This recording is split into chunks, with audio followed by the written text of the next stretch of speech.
In one particularly embarrassing fourth-quarter sequence that drew boos from the home crowd, Kirk Cousins and the Washington Redskins went from planning to punt on 4th and 1 to calling timeout and deciding to go for it, to drawing a delay of game penalty and, in the end, punting anyway. Which, naturally, elicited more jeers. By the end, Cousins was hearing cheers, because he made up for a pick six by showing the patience to produce a pair of second-half TD passes on slow-developing plays, helping the Redskins beat the New York Giants 20-10 on Thursday night on a drab field in a drab game between two injury-depleted teams that did not look ready for prime time. There were several plays that I would chalk up to the fact that they were sloppy because it was a short week. We just didn't have the reps that we needed to, said Cousins, who was 19 for 31 for 242 yards. I am just glad we found a way to win.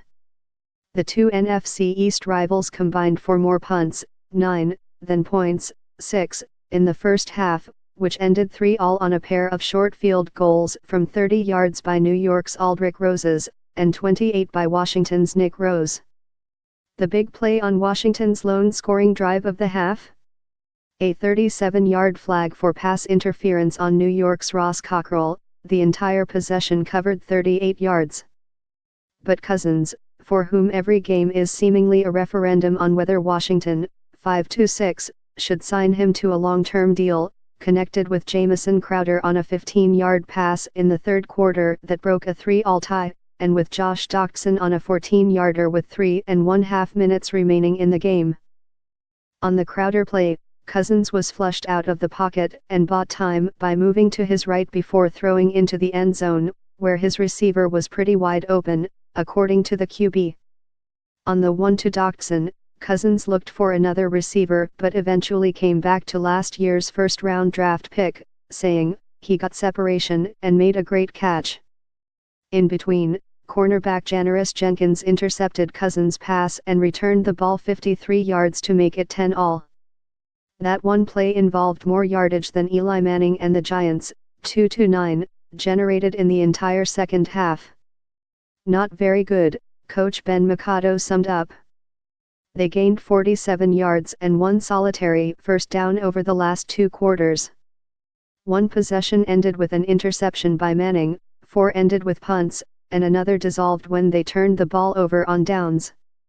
It's no fun losing, it's no fun not scoring enough points offensively. It can wear you out, it can test you, said Manning, who was 13 for 27 for 113 yards. You have to keep going to the drawing board and find ways to play better. This was the first time the Redskins had hosted a game on Thanksgiving, and they and the Giants didn't exactly treat the national TV audience to a thriller. More of a snoozer. Given the ugliness, perhaps it was fitting that it was contested on a terrible-looking field. A large swath of brown ran down the middle, all the way from one end zone to the other. Route runners stumbled and fell for no apparent reason. Redskins back Samaje Perrin gained 3 yards on 5 carries in the first half, although he did finish the game with 24 runs for 100 yards.